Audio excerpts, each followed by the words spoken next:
Здравствуйте, друзья! Сегодня поговорим о войне. На первый взгляд, что тут необычного? Вот уже третий год идет война между Украиной и Россией, и ее уже не воспринимают как что-то необычное. Но что это за война? Это уже Третья мировая или все еще нет?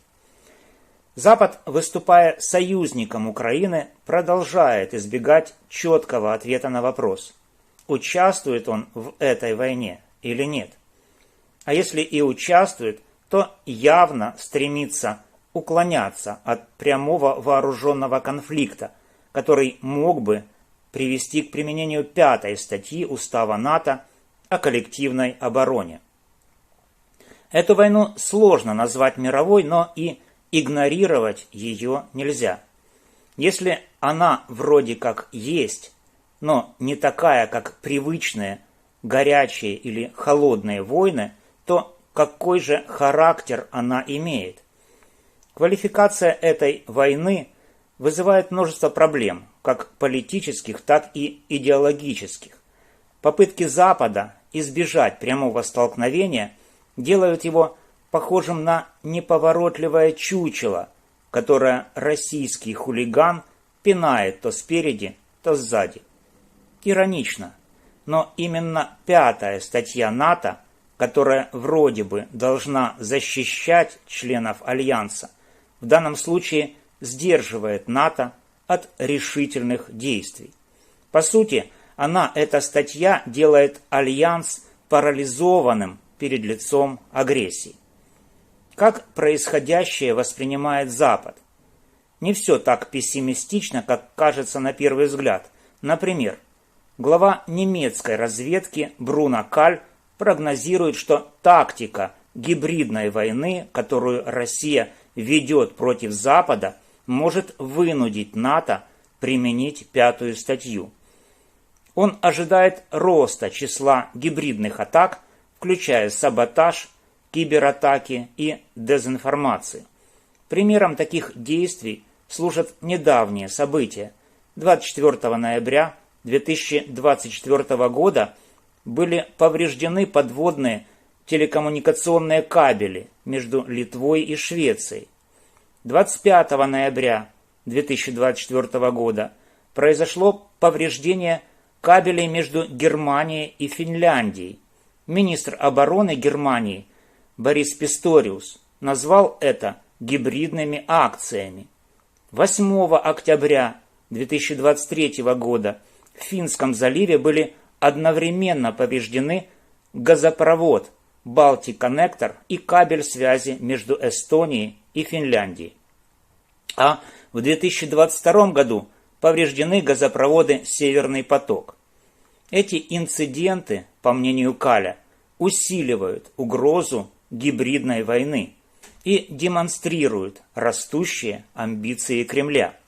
По данным немецкой разведки, к 2030 году Россия может быть готова к прямой конфронтации с НАТО. При этом цель Кремля состоит не в захвате территории, а в ослаблении единства Запада. Как отмечает Каль, не нужно посылать танковые армии, достаточно направить зеленых человечков в Прибалтику или начать, например, корректировку границ на Шпицбергене. Интересно в этой связи обратить внимание на то, как эволюционируют позиции лидеров Украины и США в условиях гибридной Третьей мировой войны. Например, в 2019 году, вскоре после избрания, Владимир Зеленский предложил простой подход к прекращению конфликта на Донбассе.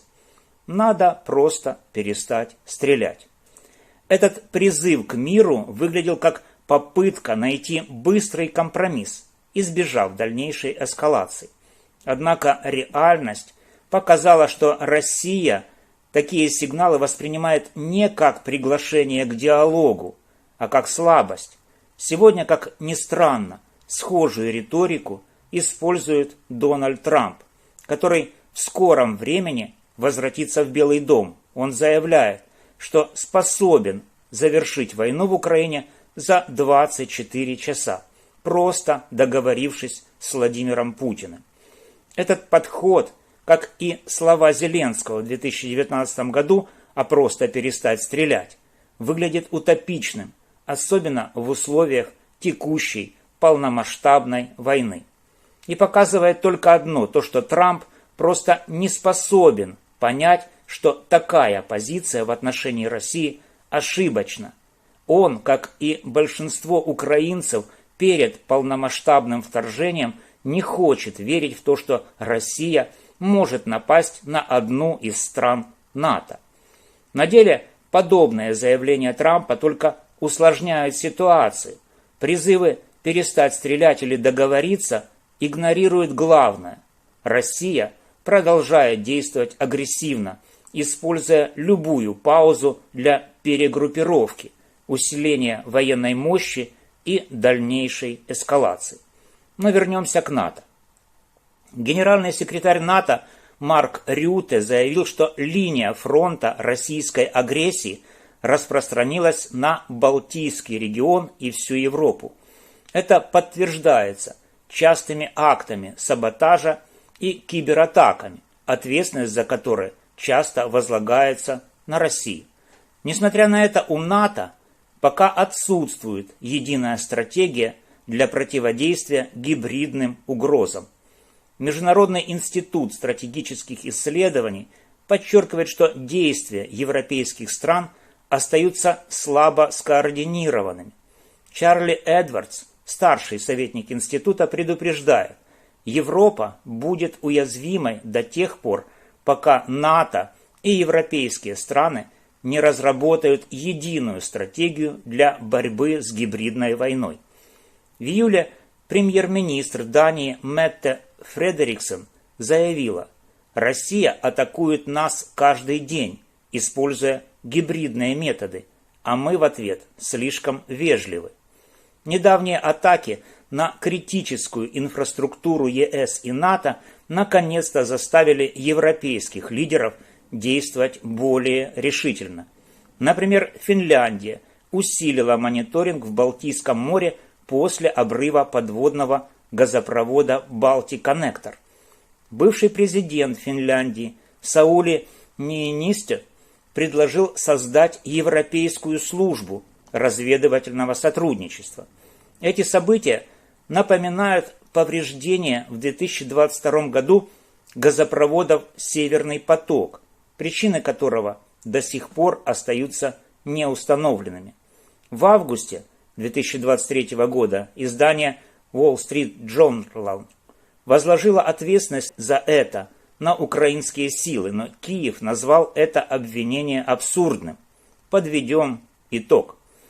В Европе начинают осознавать, что война с Россией уже идет, пусть пока и в гибридной форме. Запад готовит ответ агрессору, но время для подготовки этого ответа предоставляет Украина, которая огромной ценой сдерживает основные силы России. В этих условиях бойцам ВСУ, да и всем украинцам, стоило бы кричать не только «Слава Украине!», но и «Слава НАТО!», а лучше и то, и другое вместе. А плюс к тому, что представляется даже более важным: «Боже, благослови Украину!». Это будет сигналом того, что украинцы борются не только за свою страну, но и за будущее Европы и всего мира, и объединяются не только под украинскими знаменами, но и под знаменами НАТО. Боже, благослови Украину!